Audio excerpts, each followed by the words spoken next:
Hello, hello, hello les archinautes. Je ne comprends pas pourquoi vous n'y arrivez pas. Ce n'est pourtant pas compliqué. Mais comme je suis de bonne humeur, je vais vous dire comment noter les surfaces sur un plan. Plan à toutes les échelles sur un plan de maison à étage. Vous en avez de la chance. Ça fait suite à des vidéos sur comment écrire et ne pas écrire le nom des pièces sur un plan et comment calculer les surfaces sur un plan. L'objectif est de dessiner des plans harmonieux et correctement. Cela passe autant par les annotations que par le dessin. Bienvenue sur Dessiner un plan, je suis Raphaël et je vous apprends à dessiner des plans à main levée, à la règle et c'est comme sur ordinateur. Tout architecte dessine à la main entre chaque phase d'un projet. Passionné, je conçois et dessine des plans depuis le collège. Diplômé archi DPLG, j'ai travaillé 10 ans en agence et 5 ans à mon compte. Abonnez-vous, car je publie un nouveau tutoriel chaque semaine. Mais place au tuto, à vos feutres, prêts, dessinez. Donc, dans une vidéo précédente, nous avons regardé comment on écrivait le nom des pièces sur un plan et nous l'avions fait avec un feutre de 0,5 mm, un feutre noir. Et dans cette vidéo, maintenant, nous allons voir comment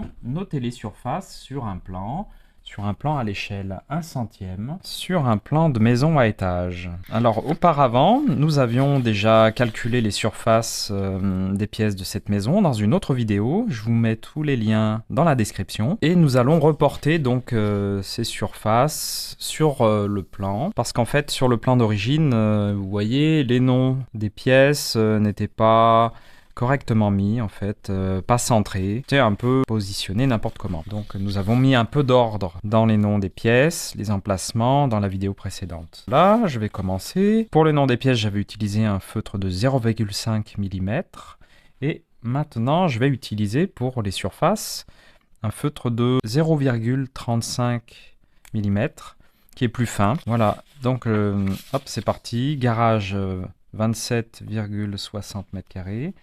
Alors, on met les surfaces en général en dessous. 27,60 m². On écrit plus petit avec un feutre plus fin. Et quand on ne peut pas écrire les surfaces juste en dessous, on va les écrire sur le côté. Comme par exemple dans le couloir ici, le dégagement numéro 1, on va écrire 5,49 m². On met toujours l'unité de mesure, mètre carré, pour savoir de quoi on parle, donc d'une surface. On met l'unité de mesure, M, et en exposant 2. Et on met aussi 2 chiffres après la virgule, même s'il y a un 0, pour bien faire la différence. Par exemple, quand on dit 27,6, on peut confondre peut-être parfois avec 27,06. Alors ce que je recommande ici en fait est autant valable sur un plan dessiné à la main que sur un plan dessiné à l'ordinateur. Pour vous montrer, je vais noter la suite en fait du reste des surfaces. Cuisine 15,39 m².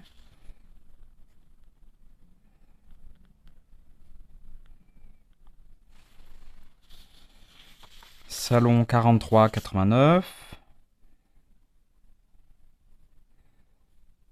m². Alors on met toujours aussi les surfaces juste à côté du nom des pièces pour savoir à quoi ça correspond. Si par exemple j'avais mis la surface là, ce serait beaucoup moins clair en fait qu'en le mettant dessous ou à côté. Entrée 16,80.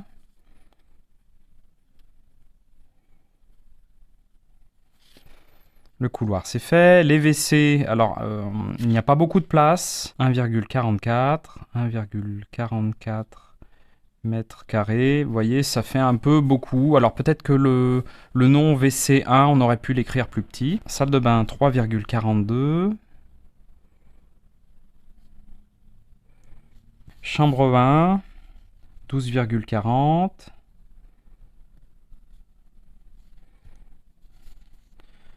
Et chambre 2, 11,20 m². Alors sur les plans, il n'y a pas toujours les surfaces, on n'est pas obligé de les mettre. Par exemple, sur le plan de départ, là, On aurait pu avoir les noms des pièces. Et puis on aurait pu avoir ensuite un tableau de surface. Par exemple, vous voyez, là j'ai noté tableau de surface rez-de-chaussée, étage, et j'ai fait le détail des pièces. Entrée, salon, cuisine, chambre 1, 2, couloir, salle de bain, WC, avec en face, juste en face, les surfaces en mètres carrés. J'ai fait le total du rez-de-chaussée, 110 mètres carrés. J'ai mis le garage un peu à part, parce que bon, on n'habite pas vraiment dans le garage, c'est un autre type de surface. J'ai fait la même chose pour l'étage, donc palier, chambre 3, 4, 5, salle de bain 2 et 3, WC 2, le détail des surfaces pour chacune des pièces, et puis ensuite la surface totale de l'étage, 64 mètres carrés.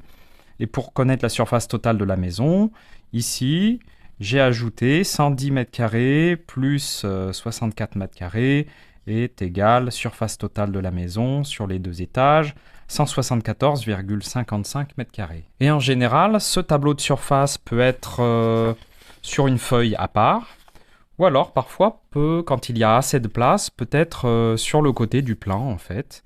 Par exemple, ici, il y aurait la place. Si on avait décalé un peu plus le plan, sur mon format A4, j'aurais pu mettre le tableau de surface du rez-de-chaussée. Et sur le plan de l'étage aussi, j'aurais pu mettre, voilà, par exemple, le tableau de surface de l'étage et la surface totale des deux niveaux. Voilà donc deux façons de faire pour noter les surfaces sur un plan. Vous le faites soit sur le plan, sous les noms des pièces en plus petit avec un feutre plus fin, noir, ou alors vous le faites avec un tableau de surface juste à côté. D'ailleurs, c'est pour ça que c'était important de noter le numéro des chambres. Par exemple, chambre 3, c'est celle-ci, chambre 4, chambre 5, salle de bain 2 et salle de bain 3. Voilà, pour bien savoir quelle surface correspond à quelle pièce sur ce plan. Bravo et merci mes archinautes d'avoir lu cette vidéo article jusqu'à la fin. Voilà, maintenant vous savez comment noter les surfaces sur un plan. Plan à toutes les échelles sur un plan de maison à étage. Restez bien jusqu'à la fin car si vous avez dessiné de beaux plans, je vous révélerai peut-être le sujet du prochain tuto. Petite question, alors vous pensez quoi de mes tutos? Je n'entends rien. Plus fort? Laissez tomber, ça ne marche pas comme ça sur YouTube. Merci quand même. Pour voir d'autres tutoriels, pensez à vous abonner. Je publie une vidéo, un short et un article par semaine. Je m'en remets à vous. Quel sujet de tuto voulez-vous que je traite? Mettre des cotes, des cotations sur un plan ou la lecture et critique d'un plan de maison avant sa rénovation et la transformation des pièces? De toute façon, je ferai les deux. Je vous ai bien eu, hein. Si vous avez aimé, merci pour vos likes, commentaires et partages. Dessiner de beaux plans, c'était Raphaël du blog et de la chaîne Dessiner un plan comme un pro.